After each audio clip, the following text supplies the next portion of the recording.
मंत्री महोदय मिस्टर शेखावत जी, जिन्होंने हमेशा हरियाणा का बहुत इंटरेस्ट सेव किया है, सभी एस्टीम्ड मंत्रीगण, एस्टीम्ड ऑफिसर्स, पंकज जी, विनी जी, देवशीर जी, अर्चना जी और सभी कुलीग्स, आज का शायद हमारा मकसद प्लेनरी सेशन में वाटर अथॉरिटी को रखने का ये था, ये जानने के लिए कि क्या वाटर अथॉरिटी का क्या रोल है, क्या होलिस्टिक प्लानिंग कर सकते हैं, क्या इंटीग्रेटेड अप्रोच दे सकते हैं।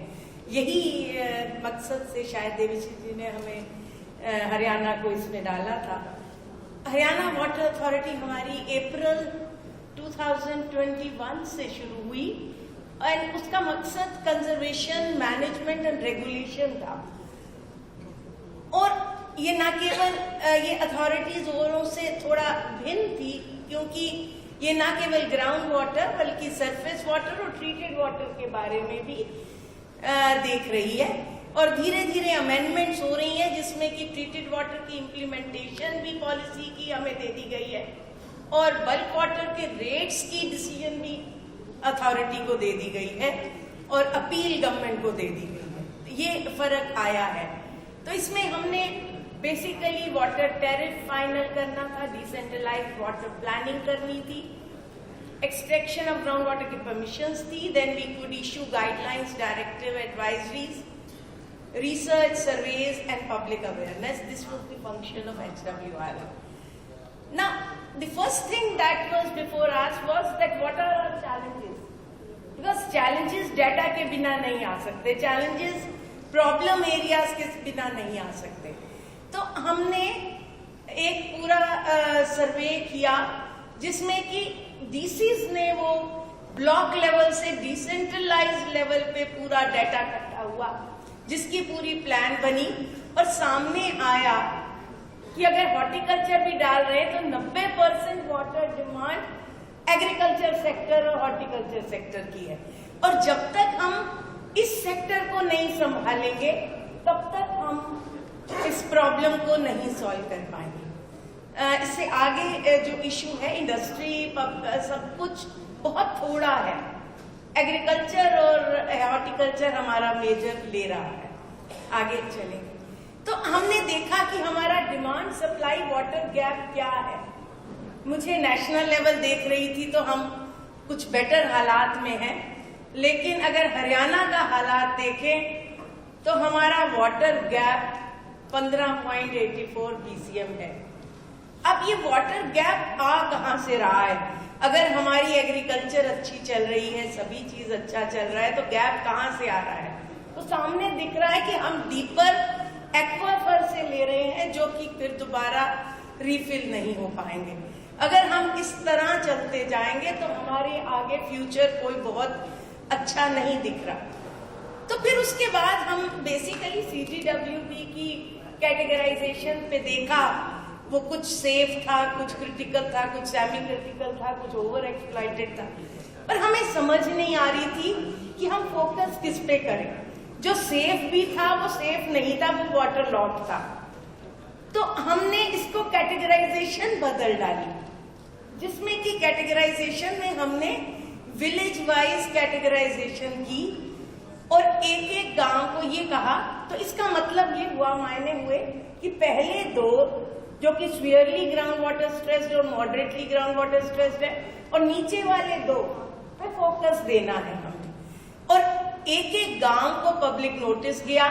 अटल भूजल में उनके पूरे बोर्ड लगे जिसमें बताया गया कि तुम्हारा पानी ये है, और पिछली एक बार स्लाइड दिखाएं, ये भी बताया गया कि पिछले 10 साल से तुम्हारा पानी हर साल कितना नीचे जा रहा है। इससे एक अवेयरनेस आई, एक जानकारी, क्योंकि वैसे हम कहते रहे कि पानी बचाओ, they would not understand. And results आए हैं, लोगों में अवेयरनेस आई है। अटल भूजल जो प्रोग्राम चल रहा है उसमें बहुत फायदा हुआ, क्योंकि ये डाटा हैंडी आ गया लोगों को बताने के लिए। तो ये हमने नक्शा बनाया जो GIS बेस्ड है, और सारा जिससे सामने आया कि जो रेड है वो टोटल डिप्लीटेड है, पिंक है जो डिप्लीटेड होने जा रहा है, और ये जो पर्पल है वो वाटर लॉग्ड है, और ये जो बीच वाला है वो भी। सो एज सच हरियाणा की हालत देख के मुझे लगता है कि हमें बहुत ड्रास्टिक एफर्ट्स करने पड़ेंगे अगर हम अपनी प्रॉब्लम को सॉल्व करें। तो अब अनदर प्रॉब्लम इज, एक और तो वाटर डिप्लीशन है और एक और वाटर लॉगिंग है।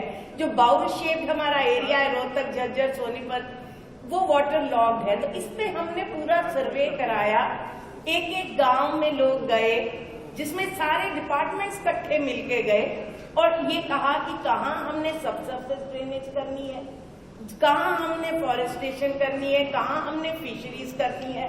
तो एक प्लानिंग हो गई और उसके बाद अब एक पोर्टल बन गया जिसमें लोगों ने कहा कि हमने सबसर्फेस ड्रेनेज में करना है, जिसमें 80% गवर्नमेंट हेल्प कर रही है और उसकी मशीनरी इकट्ठी हो रही है।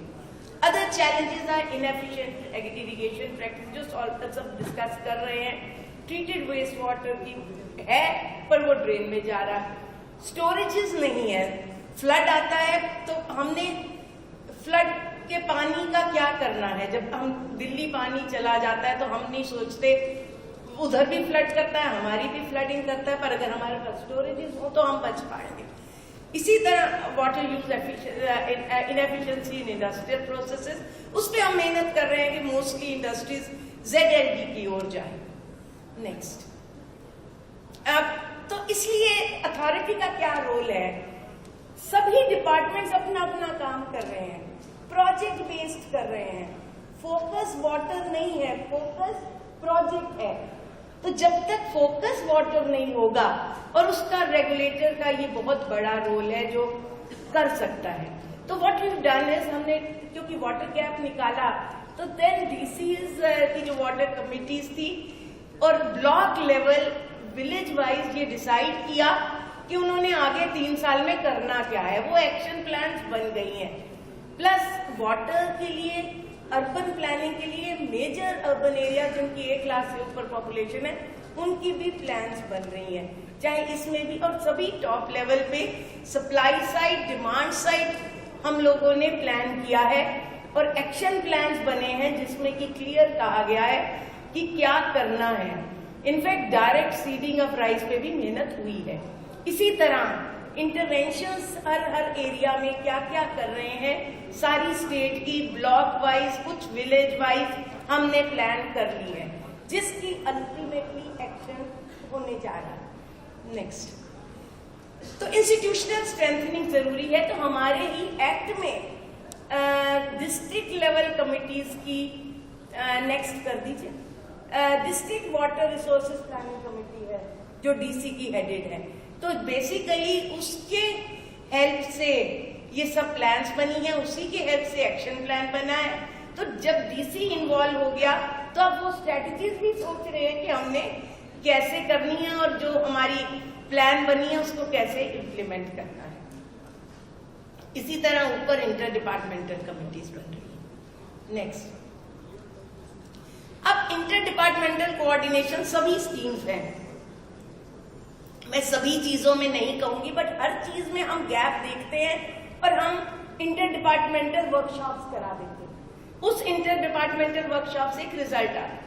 डायरेक्ट सीडिंग ऑफ राइस पे मैं जरूर कहूंगी, क्या हुआ, हमने DCs को कहा कि direct seeding of rice, CM साहब ने बहुत अच्छी स्कीम ली कि हम 4000 रुपया एक्स्ट्रा देंगे अगर डायरेक्ट सीडिंग ऑफ राइस होगी, बट इम्प्लीमेंट नहीं हो पा रही थी। तो हमने DCs को कहा कि पहले एक सर्वे करो कि भाई डायरेक्ट सीडिंग क्यों नहीं चल रही। फिर हमने HAU को कहा और अल्टीमेटली देखा कि अगर प्रीपोन करेंगे कल्टीवेट सोइंग तभी होएगा।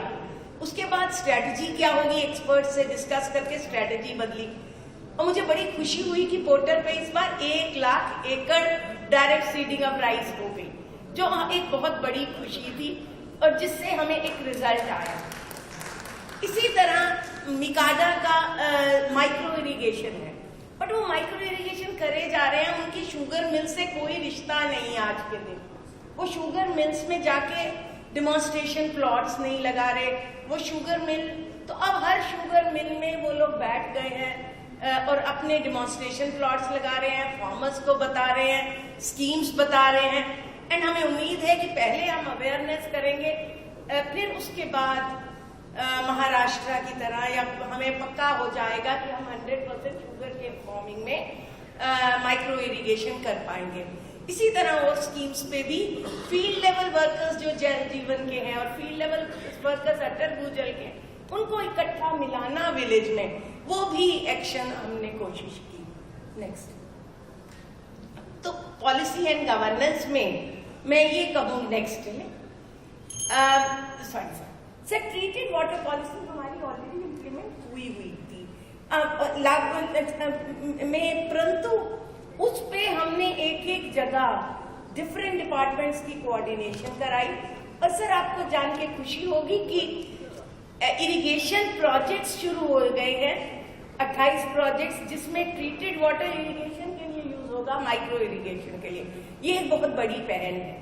इसी तरह वाटर टैरिफ सर हमने अनाउंस कर दिए और अपील नहीं हुई, जिसमें कि हमने 100% ब्रिक मेकिंग, थर्मल पावर सब में बढ़ा दिया और tariff hike by 400% for drinking purposes. Treated water 100% hike कर दी गई है एंड जो कंफर्म हो चुका है on the basis of cost recovery. Sir regulation में 1172 सर पिछले 5 साल में CGWB ने 300 किए थे, हम 1172 पे आ गए हैं और मुझे पक्का उम्मीद है कि हम अराउंड 5-6 हजार अप्रूवल्स दे पाएंगे इस साल में। तो इस तरह हम आगे बढ़े हैं सर। नॉलेज शेयरिंग ट्रेनिंग पे आगे sir basically IECF। Next, panchayat के साथ हम कर रहे हैं सर हम जो best success story sir Panipat की है, जिसमें टैंक्स बने हुए थे सरफेस वाटर के लिए।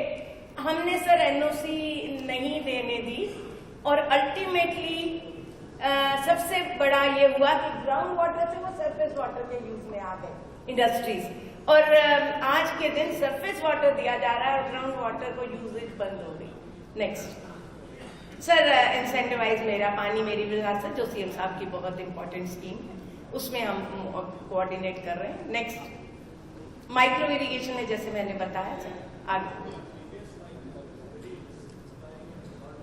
The state of Haryana have taken a wonderful initiative under the leadership of Honorable Chief Minister, that crop diversification from rice to maize, and state is incentivizing the farmers with 7,000 rupees per acre for this diversification, and they have successfully diversified more than 1 lakh of hectares, 1.26 lakh hectares. It is really amazing. Honorable CM, your appreciation. Thank you very much. Next. Sir ground water दोहन और Krishnavati, sir आपको मालूम है महेंद्रगढ़ में पानी की बहुत दिक्कत है, तो हमने लिफ्ट करके सर फ्लड वाटर को वहां चेंज कर दिया और वहां आज क्रॉप्स हो रही है। बहुत अच्छा एक्सपेरिमेंट हुआ है सर कृष्णावती और दोहन में। नेक्स्ट सर बोरवेल्स को रिचार्जिंग पे फंड्स दिए गए। नेक्स्ट सर स्टोरेज एनहांस की जा रही है यमुना की और 3000 करोड़ लगाया जा रहा है ताकि पॉन्ड्स भी रिफर्बिश हो और सब हो। नेक्स्ट अटल भूजल अच्छा चल रहा है सर, रिजुविनेशन ऑफ पॉन्ड्स पे मैपिंग हो रही है, कन्वेंस एफिशिएंसी लाई जा रही है सर। नेक्स्ट इजराइल पार्टनरशिप हो रही है सर। नेक्स्ट सर हमने, आपको खुशी होगी सर, जो अभी तक 63 करोड़ कमाए थे वो हमने इन प्रोजेक्ट्स में लगा दिए। सर जो टैरिफ का पैसा आया वो आज CM साहब की मीटिंग हो रही है और हम उसको पैसे को प्रोजेक्ट्स में लगा रहे हैं। नेक्स्ट सर हमारी vision net zero water gap की है। Next sustainable extraction, 100% recharge, 18,000 rural ponds की रिजुविनेशन, पार्टिसिपेटरी वाटर मैनेजमेंट जो हम बंगाल से फर्दर सीखना चाह रहे हैं, एंड माइक्रो इरिगेशन 80% कवरेज होना। सर 2 स्लाइड सर आखिरी हैं जो आपसे हेल्प चाहिए सर। इसमें हमें नेशनल वाटर फाइनेंस प्लान चाहिए, एक वाटर इनोवेशन लैब्स चाहिए हर जगह सर। वाटर क्वालिटी इश्यूज हैं वाटर लॉगिंग को रिकग्नाइज करके, सैलिनिटी को रिकग्नाइज करके एक प्रोग्राम चाहिए।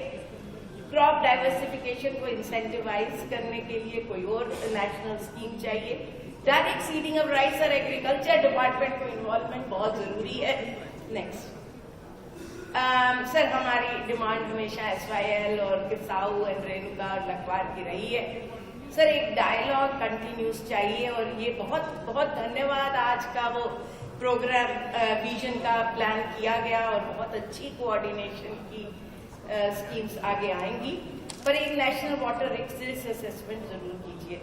Thank you very much sir, great question, thank you.